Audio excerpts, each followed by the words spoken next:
এই ধরনের পুরানো এয়ারক্রাফট যেগুলা অনেক আগে বাতিল হয়ে গেছে বিশ্বের অন্যান্য দেশ কর্তৃক, এগুলোকে এখন আর এই প্রশিক্ষণে নিয়োজিত না করাই ভালো।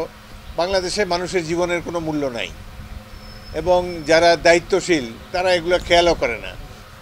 এই ঘটনার জন্য সান্ত্বনা দেওয়ার ভাষা আমার নেই। একটু আগে রফিক সাহেব আমাকে বলছিলেন তার মেয়েটা একজনকে, তার ভাইকে চিপস আনার জন্যে টাকা দিয়েছিল, বাইরে গিয়েছিল, চিপস নিয়ে আসার সময় দেখে যে ইতিমধ্যে দুর্ঘটনা কবলিত হয়েছে, আগুন জ্বলছে চারিদিকে। এই তাকে চিপস আনতে বলায় সে প্রাণে রক্ষা পেয়েছে। এভাবে অনেকগুলো পরিবার, প্রায় 32টি পরিবার ইতিমধ্যে তাদের স্বজন হারিয়েছে।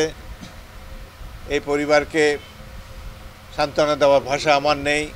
আল্লাহর কাছে কামনা করি আল্লাহ যেন এই কোমলমতি শিশুদেরকে সবাইকে জান্নাতুল ফেরদৌস নসিব করেন, তাদেরকে যেন শহীদি দরজা দেন এবং এই পরিবার, শোক সন্তপ্ত পরিবারসমূহ এই শোক সহ্য করার তৌফিক যেন আল্লাহ তাদেরকে দেন। কয়েকজন শিক্ষক এখানে মারা গিয়েছেন, তাদেরও রুহের মাগফিরাত কামনা করি।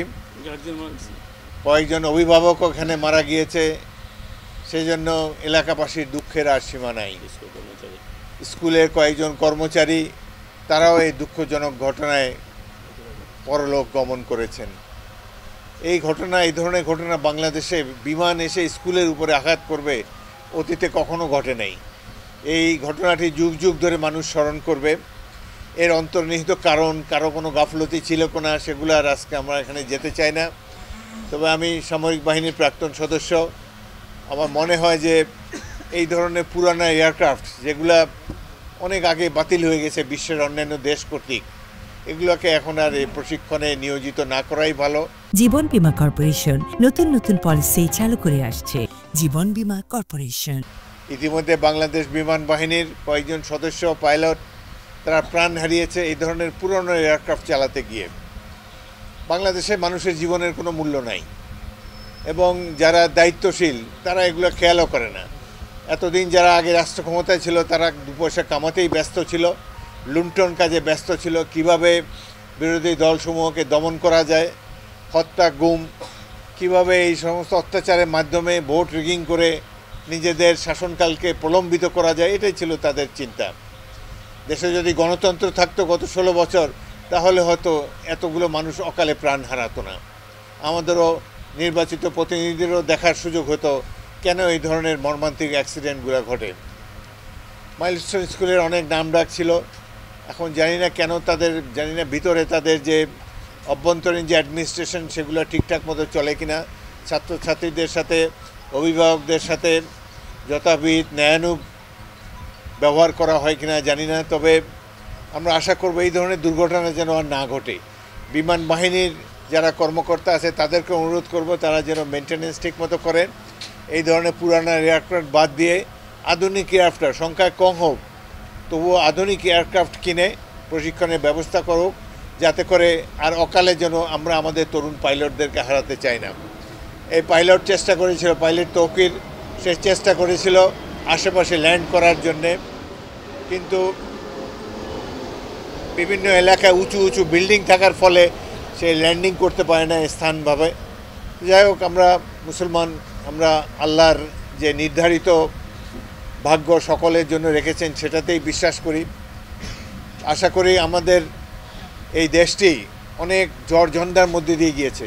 আমার সাথে এখানে জাহাঙ্গীর, মাসুদ এবং অন্যান্য যে নেতৃবৃন্দ যারা এখানে আসছে, মুস্তফা, সকলে অতীতে বিএনপির জন্য অনেক কষ্ট করেছে এবং এই স্বৈরাচারী সরকারের হাতে অনেকভাবে নির্যাতিত হয়েছে। আমাদের রফিক সাহেব, শাহরিয়ার পিতা, তিনিও অনেকবার নির্যাতিত হয়েছেন, তার বিরুদ্ধে অনেক মামলা রয়েছে।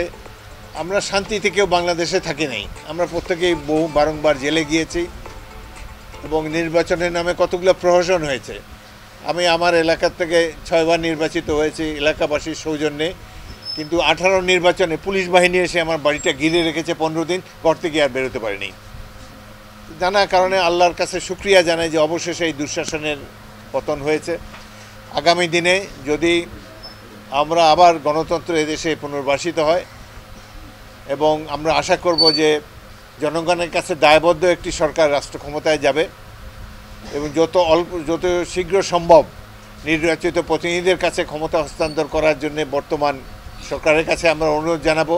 আমরা এই ধরনের দুর্ঘটনা দেখতে চাই না। দেশে যদি শক্তিশালী নির্বাচিত সরকার থাকে, জনগণের কাছে দায়বদ্ধ সরকার থাকে, তাহলে এই দুর্ঘটনার সংখ্যাও কমে আসবে। আমরা বিভিন্ন বাহিনীর সমূহের উপরে নিয়ন্ত্রণ প্রতিষ্ঠা করতে পারবো, তাদের কর্মকাণ্ড সম্পর্কে জানতে পারবো, তাদের ইকুইপমেন্ট, এয়ারক্রাফট, আর্মস ইকুইপমেন্ট সব আধুনিক আছে কিনা, ঠিকভাবে চলতে পারে কিনা, এ সম্পর্কেও দায়বদ্ধতার ব্যবস্থা আমরা করতে পারবো।